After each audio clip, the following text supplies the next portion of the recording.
Hello, happy 1st of June. I want to look at my May reading pile. Got through some really interesting new reads for me and some rereads. So please let me know if you've read any of the books and what you thought about them in the comments. Life's That Way by Jim Beaver. It's a memoir that I frequently dip into. I first came across Jim Beaver because he plays Bobby in Supernatural. I'm a big Supernatural nerd. But this book is raw, honest, heartbreaking. When his wife learns she's got grade 4 cancer, and he documents and sends out updates nearly every day whilst looking after their little toddler, Maddie. In the same year, Maddie's diagnosed with autism. It's full of hope too. It's an extraordinary read, and I'd recommend it to anybody, whether you know who Jim Beaver is or not. One I will always come back to, I think. Little Fires Everywhere by Celeste Ng. I found this book in one of the lovely telephone boxes, which have been converted into mini libraries, which I just love. So I really enjoyed this. I've been wanting to read it since it became a TV series, which I've just started watching. And yeah, it was really compelling. I was disappointed by the ending, I don't know, burned out, is that too on the nose? But I loved how she wrote, and the characters were really compelling. So it's one I think I might revisit. It'd be interesting to see a sequel. Maybe she's going to do that in the future. But yeah, I'd recommend. The Man with Night Sweats, Tom Gunn. I love this collection of poetry. It's a reread for me. One of my tutors in undergrad was a big Tom Gunn fan, and he kind of got me into his writing. And this book explores a lot of people that Tom lost to AIDS and about his sexuality, and definitely a poet I always like to return to. The Lord of the Rings, The Fellowship of the Ring by J.R.R. Tolkien. So this is a reread. I've read it, I don't even know how many times, the Lord of the Rings trilogy. I love them. I was 11 when the first film came out, and I was obsessed. I mean obsessed. And between the first and second film came out, I read the trilogy. And it's just a part of me, I suppose. Samwise Gamgee is my favourite character of all time. I think we all need to be a little more like Sam. And it's just so magical. And I think the first book in any kind of magical fantasy series is always the most magical, because I know we had The Hobbit, which is a prequel to Lord of the Rings, written before. But this really does introduce us more into the magic of Middle-earth, and it also says so much. I mean, I could write about the parallels between Tolkien's life and the book. But although it's fantasy, there's so much we can learn in terms of how we reflect on our life and the world we live in. So, yeah, can't recommend enough. Both an escape and a kind of reflective read. Proper Propaganda, Benjamin Zephaniah. I loved this man. I'm so sad he died a couple of years ago.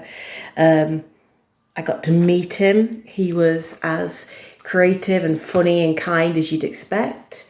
But I used to work in a school, and I used to use his poems so much, and the kids were so inspired by him. The fact that he was a dyslexic poet, and he never let it hold him back. The opposite, really. He used it to his advantage and created some really powerful pieces of work. This is one of his early books, I think. But yeah, the world misses Benjamin Zephaniah. And I think I'll forever reread his poems. Elsa by Winston Graham. This is the second in the Poldark series. I've done a whole video on Poldark. Poldark's really special to my family. So this is a reread, just so I can escape to Cornwall before I'm back in Cornwall. This is a really, no spoilers, but this is a really sad ending. Yeah, it makes me tear up every time. But I love how Winston Graham writes. I love these characters. And I'd recommend the Poldark series to anyone. It's a real escape. It's really historic. The characters are really strong. So, yep, always lovely to return to. The World's Wife by Carol Ann Duffy. I think most people in England became aware of Carol Ann Duffy through GCSE English literature. I don't approve of how poetry is taught in schools, but that's a blog for another day. This collection is so good. It's a collection of poems written from the point of view of the wives or relations of famous men, both in real life and in fiction, and it's really funny and also thought-provoking, but just really intelligent and important, and yeah, I love this collection. Definitely worth a read. A poem for every spring day. I've got every season of these poetry books. I think I've said before, I love a good poetry anthology and one that reflects the seasons, because I love the seasons as well. I love how our feelings change, how the world changes day by day through seasons. So yeah, there's some really good, powerful poems in this. Recommend. The Sun and Her Flowers, Rupi Kaur. She has her critics, I know that, and there are parts of her poetry I really enjoy.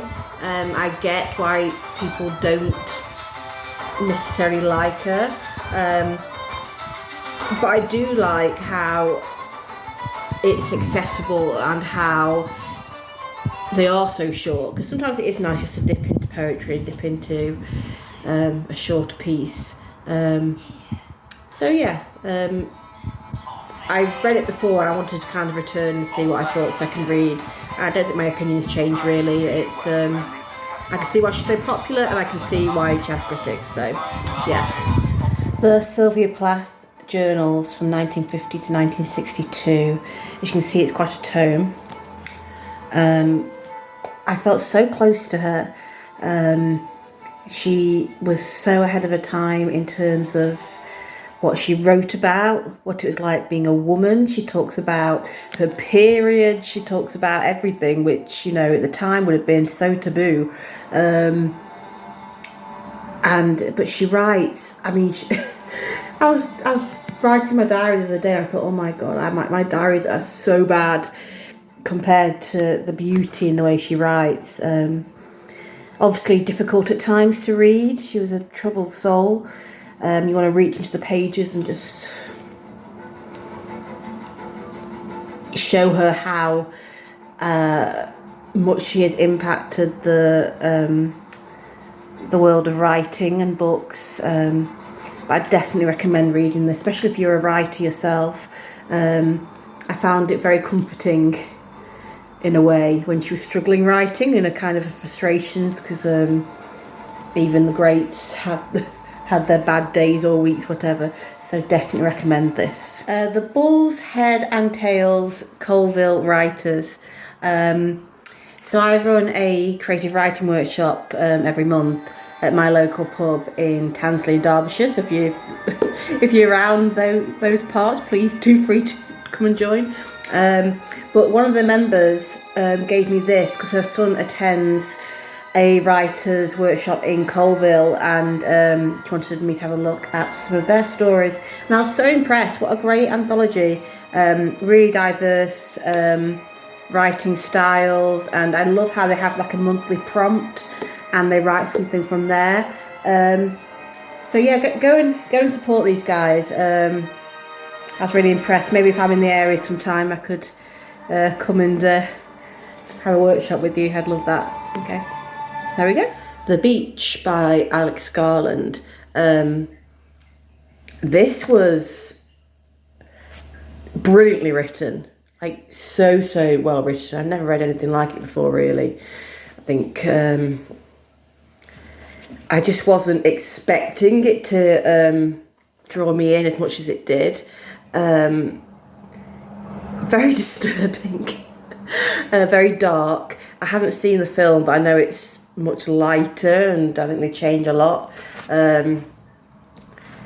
But yeah, it's very Lord of the Flies, but it will stay with me for a long time, so definitely recommend The Beach. So there you go. Please recommend me some books to read for June, and maybe they'll end up in my June pile. Happy reading, everybody. Please subscribe if you enjoy this content, and take care. Bye.